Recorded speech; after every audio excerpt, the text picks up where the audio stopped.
रुझान है। रुझानों में ममता बनर्जी जो शुरुआत में आगे चल रही थी वो पिछड़ती नजर आ रही है। शुभेंदु अधिकारी दोनों जगह से, नंदीग्राम सीट से और भवानी जी दोनों जगह से उन्होंने चुनावी ताल ठोकी है और इस वक्त रुझानों में वो भवानीपुर में भी आगे चल रहे हैं। बंगाल में 178 सीटों का रुझान, 178 सीटों का रुझान आ गया। बीजेपी 94 सीटों के साथ बढ़त बनाए हुए है, 83 सीटों के साथ टीएमसी, यानी कि अब ये जो फासला लगभग 11 सीटों का हो चुका है। शुरुआत हमने देखा बीच में भी थोड़ी देर पहले जब टीएमसी ने लगभग 6 से 8 सीटों के साथ बढ़त बीजेपी का शतक लग गया बीजेपी का, और ये डिफरेंस मुझे लग रहा है कि 17 सीटों का हो चुका है। 17 सीटों का ये डिफरेंस बीजेपी शतक, रुझानों में बीजेपी का गोल मारते हुए नजर भी आ रहे हैं आपको। अभी शतक के साथ फुटबॉल पर पैर रखकर खड़े हो चुके हैं। लेकिन हमें देखना पड़ेगा फुटबॉल ममता बनर्जी भी पिछली बार काफी वो प्रचार भी किया था उन्होंने, खेला हो बे। अब ये देखिए बीजेपी की सेंचुरी लग चुकी है ये रुझानों में। बार बार आपको बता रहे हैं ये अभी रुझान है, ये नतीजे नहीं है। और हो सकता है थोड़ी देर में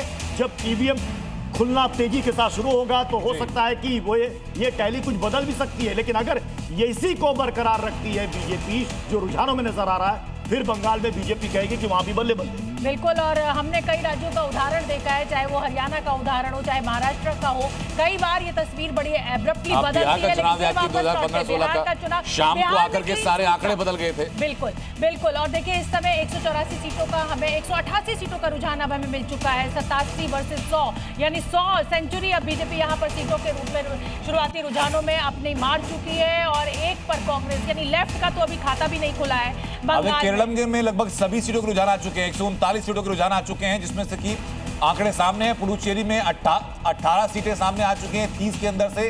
असम में 126 में से 76 के आंकड़े सामने आ चुके हैं, रुझान सामने आ चुके हैं। पश्चिम बंगाल की 188 सीटें 293 में से उनके रुझान सामने आ चुके हैं। तमिलनाडु में 79 सीटों के रुझान सामने आ चुके हैं और